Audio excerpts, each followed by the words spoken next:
गर्भ में जाकर के स्थापित हो गया। बोले वृंदावन बिहारी लाल की जय। देखिए भगवान के अति विचित्र रघुपति चरित्र, भगवान के जो चरित्र है उनको हम समझ में नहीं सकते, जो किए हैं उसको नहीं समझ सकते, तो करने वाले क्या हैं उसको क्या समझ पाएंगे। भगवान क्या करेंगे उसके लिए जानने के लिए हमारे पास ज्ञान नहीं है। आज सुआ पक्षी जो है पहुंच गए कहां, महर्षि वेदव्यास जी की पत्नी के मुख में प्रवेश कर दिया और गर्भ में जाकर के भी स्थापित हो गया।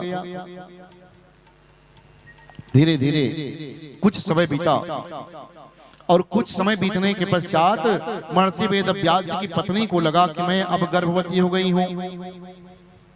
सुंदर एक दिन की बात है, दोनों पति पत्नी बैठे हुए थे। महर्षि वेदव्यास जी की पत्नी कहने लगी, कही महाराज मुझे लगता है कि भगवान की कृपा हमारे ऊपर हो गई है। क्यों? क्योंकि मुझे लग रहा है कि मेरे गर्भ में अब बालक आने वाला है, बालक का प्रादुर्भाव होने वाला है, मैं गर्भवती हो गई हूं महाराज। ओह महर्षि वेदव्यास जी बड़े गदगद हो गए, प्रसन्न हो गए, बड़े प्रसन्न हो गए। महर्षि वेदव्यास जी कहने लगे, कहे देवी मैंने तुमसे कहा था ना कि जब भगवान की कृपा होगी तो हमारे संतान बिल्कुल हमें प्राप्त हो जाएंगे, इसमें चिंता मत करना। भगवान के यहाँ देर हो सकता है, अंधेर नहीं हो सकता। भगवान हमारे ऊपर कृपा बना दिए ना, तुम गर्भवती हो गई हो। ओहो अब माँ तो है। अरुणी देवी जो है रोज रोज रोज रोज अच्छे आचरण करने लगी, सुंदर आचरण, देवी देवताओं की भक्ति में पूजन, भगवान की आराधना करना।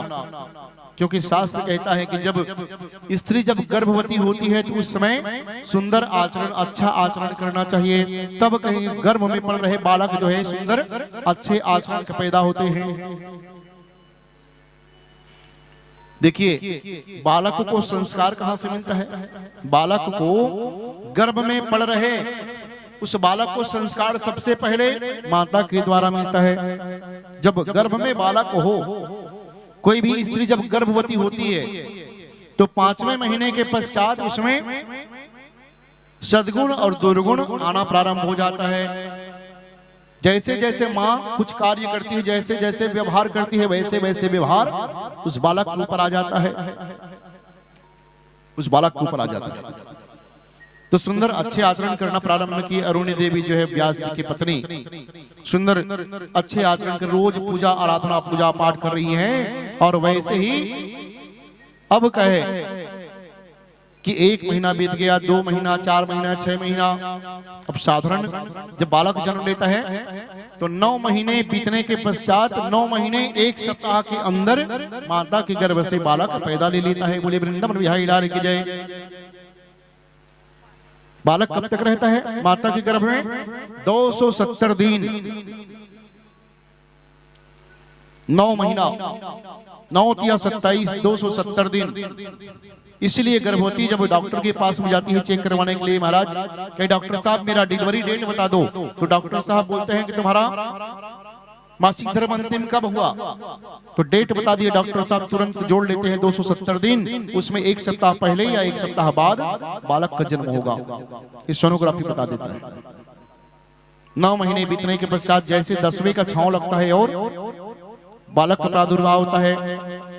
तो आज महर्षि वेदव्यास जी की पत्नी को 9 महीना बीत गया लेकिन बालक ने जन्म नहीं लिया। बड़े चिंतित हो गए। अंत में ऐसे ऐसे दिन बीतने लगा। महर्षि वेदव्यास जी की पत्नी अरुणी देवी वीटका देवी के गर्भ में सुंदर शंख की आवाज, घंटियों की आवाज, वेद मंत्रों के उच्चारण सुनाई देने लगा गर्भ में। बोले वृंदावन बिहारी लाल की जय। ऐसे सुंदर धर्ममय वातावरण बना करके आज 9 महीना बीत गया, बालक जन्म नहीं लिया। धीरे धीरे धीरे धीरे 1 साल हो गया, 2 साल हो गया, 4 साल, ऐसे ऐसे 12 साल बीत गया लेकिन उस बालक का जन्म नहीं हुआ। बोली वृंदावन बिहारी लाल की जय। अब विचार करो, कि संसार के माताओं को 9 महीना बालक को रखते रखते कितना कष्ट हो जाता है और 9 महीना बीतते ही वो बालक को जन्म दे देती हैं। अब 12 साल हो गया, कोई बालक जन्म लेने का नाम ही नहीं है। विटका देवी कहने लगी, कहे पति देव, कहे महाराज मेरे गर्भ में तो शंख ध्वनि बज रहे हैं, घंटियों की आवाज आ रही है, वेद मंत्रों का उच्चारण मुझे महसूस हो रहा है महाराज, पता नहीं है कैसे बालक होगा, मुझे कष्ट होना प्रारंभ हो गया है। 12 साल का बच्चा मेरे कोख में पड़ रहा है। भगवान से खूब विनती करने लगे, भगवान से खूब विनती करने लगे, ओह कि दीन दयालु बिरदु संहारे, अरे हरहु नाथ मम संकट भारे। कि दीन दयालु बिरदु संहारी, अब हरहु नाथ मम संकट भारे। ओहो, मेरे संकट को हरण करिए। मेरे गर्भ में जो बालक पड़ रहा है 12 साल हो गया है, मेरे गर्भ से बाहर नहीं आ रहा है, कहे प्रभु मेरे संकट को आप हरण करो, मेरे गर्भ से बालक को बाहर कर दो, मुझे अत्यंत कष्ट हो रहा है, मृत्यु तुल्य कष्ट हो रहा है।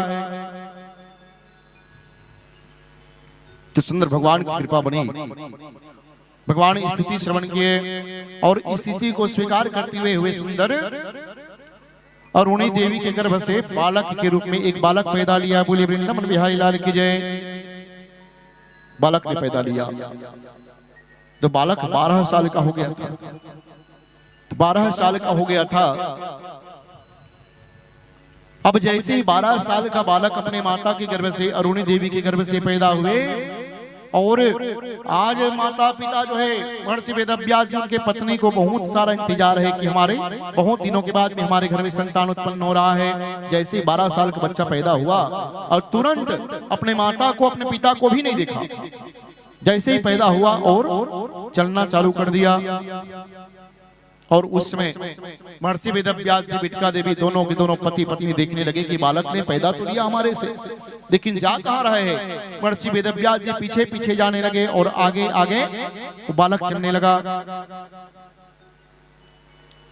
महर्षि वेदव्यास जी पुकारने लगे, बेटा, अरे बेटा तुम कहां जा रहे हो, ओ बेटा तुम कहां जा रहे हो, रुको रुको। लौट करके नहीं देखा, बालक चले गया, बालक चले गया। अब जो है महर्षि वेदव्यास जी को आज अत्यंत कष्ट होने लगा कि हम 12 साल तक हम संतान की इंतजार करते रहे, संतान हुआ भी तो हमें छोड़ करके त्याग करके चले गए। ऐसा सुखदेव स्वामी का जन्म हुआ,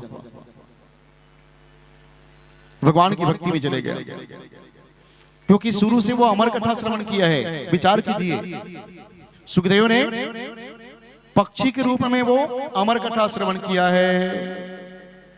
और दूसरे सद्गुण कहां से आया? दूसरे सद्गुण आया जब अरुणी देवी के गर्भ में जब थे, तो अरुणी देवी जो है सच्चा अच्छे आचरण की है, जिसके बदौलत आज जन्म लेकर के बालक जो भगवान की भक्ति करने के लिए निकल गया, क्योंकि गर्भ से भगवान की भक्ति को जानता है, निकल गए। एक समय की बात है, महर्षि वेदव्यास जी खाली पीली बैठे थे, ऐसे ही मन में विचार उत्पन्न हुआ कि चलो जीवन तो व्यर्थ है, जीवन व्यर्थ है, क्योंकि जीवन में भगवान की भक्ति, मानव शरीर पा करके, मानव देह पा करके जो भगवान की भक्ति नहीं कर सका, उसका तो जीवन व्यर्थ ही है। इसलिए इस जीवन को कुछ न कुछ करने के लिए लगाना चाहिए। महर्षि वेदव्यास जी ने क्या किया? एक वेद से 4 वेद का निर्माण किया, एक वेद से 4 वेद का निर्माण किया और 4 वेद से 17 पुराण की रचना कर डाला। महाभारत इत्यादि सबको रचना कर दिए, 17 पुराण की रचना कर दिए। अब 17 पुराण की रचना करिए, उसके पश्चात भी महर्षि वेदव्यास जी को उनके मन को शांति नहीं मिले।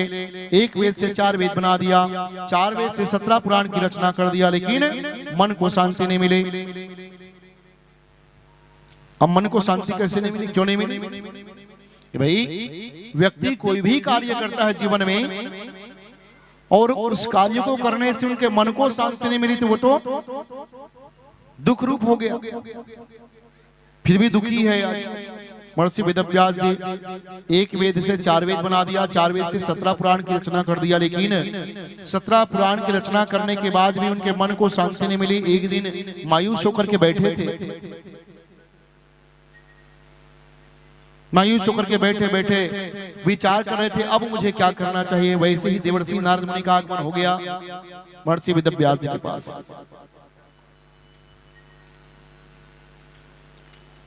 देवर्षि नारद मुनि आए, मायूसी का कारण पूछने के कहे महर्षि वेदव्यास जी महाराज आप तो परम ज्ञानी हो, आपके भला जीवन में कैसी मायूसी, क्यों चुपचाप बैठे हुए हो, चेहरा मुरझाया हुआ है, शिकस्त चेहरा, ऐसे क्यों बैठे हो, क्या विचार में पड़े हो। तो महर्षि वेदव्यास जी आंखों से अश्रुधार बहाते हुए कहने लगे, कहे देवर्षि जिन्होंने जीवन भर मेहनत किया और जीवन भर मेहनत करने के बाद उनके मन को यदि शांति नहीं मिली तो उस मेहनत का क्या मतलब, उस परिश्रम का क्या मतलब। देवर्षि नारद मुनि विचार करने लगे, कहे आप तो परम ज्ञानी हो, महर्षि वेदव्यास जी परम ज्ञानी हो, और ज्ञानी होकर के आपके जीवन में ऐसे दुख, ज्ञानियों के जीवन में तो ऐसे दुख नहीं आना चाहिए। बोले क्या करूं, मैं जीवन भर परिश्रम किया, क्या परिश्रम किए, बोले एक वेद से मैंने 4 वेद का निर्माण कर दिया, 4 वेद से 17 पुराण लिख डाले, मैंने सब ग्रंथ लिख डाले, लेकिन मेरे मन को शांति नहीं मिल रही है। अब मुझे क्या करना चाहिए देवर्षि आप ही बताओ, मैं जीवन भर परिश्रम किया, परिश्रम का परिणाम मुझे दुख रूप में मिल रहा है, अब मुझे क्या करना चाहिए आप ही बताओ। देवर्षि नारद मुनि कहने लगे, महर्षि वेदव्यास कहे महाराज आपने एक वेद से 4 वेद बना दिया और 4 वेद से 17 पुराण की रचना कर डाले, लेकिन मन को शांति नहीं मिली, लेकिन मिले अभी कैसे। आपने परमहंस जो भगवान के भक्त है उनके लिए तो एक ऐसे ज्ञान की ग्रंथ आपने लिखा ही नहीं है जिस ग्रंथ को सब पढ़ सके, सब समझ सके, सब जान सके, भगवान की भक्ति उसमें स्फुटित हो सके, ऐसे आपने पुराणों की रचना नहीं किया है। आपने सरल से सरलतम और ज्ञान से ज्ञान रस भरी उस ग्रंथ की रचना करो आप। बोले मैं कैसे करूं, एक वेद से 4 वेद बना दिया अपने ज्ञान के द्वारा, 4 वेद से 17 पुराण लिख डाले, लेकिन अब मैं कौन सा पुराण लिखूं बताइए। बोले श्रीमद् भागवत महापुराण की रचना करो आप। बोले श्रीमद् भागवत महापुराण की रचना कैसे करूं। तो देवर्षि नारद मुनि ने कहा, कही महर्षि वेदव्यास जी महाराज मेरे पिताजी ने, ब्रह्मा जी ने मुझे भगवत प्रचार के लिए 4 श्लोक बताया है, श्रीमद् भागवत महापुराण के 4 श्लोक मेरे पिताजी ब्रह्मा के द्वारा बताया गया। ये 4 श्लोक मैं आपको बता रहा हूं, ये 4 श्लोक को आप नोट करो, लिखो आप। देवर्षि नारद ने 4 श्लोक बता दिया श्रीमद् भागवत महापुराण के, और 4 श्लोक बता करके देवर्षि नारद मुनि कहने लगे महर्षि वेदव्यास जी को कि आप तो परम ज्ञानी हो, अब 4 श्लोक से इसको 18,000 श्लोक में निर्माण कर दो। बोले वृंदावन बिहारी लाल की जय, और श्रीमद् भागवत महापुराण की रचना करो। भागवत महापुराण की रचना करो। उस समय महर्षि वेदव्यास जी कहने लगे, कहे देवर्षि क्या सच में ये 4 श्लोक से श्रीमद् भागवत महापुराण की रचना हो सकती है। बोले हाँ जरूर। क्यों? क्योंकि मैं देवर्षि हूं, मैं संत हूं, और संतों के बातों पर कभी अविश्वास मत करना, संतों की बात बिल्कुल सच होता है। बोले वृंदावन बिहारी लाल की जय। और देवर्षि नारद मुनि अपने पूर्व जन्म की कथा श्रवण करवाने लगे, पूर्व जन्म की कथा कहने लगे। कैसे कथा कहें, चलिए एक छोटा सा भजन, उसके बाद कथा को चलेंगे। राधे राधे, बोली वृंदावन बिहारी लाल की जय।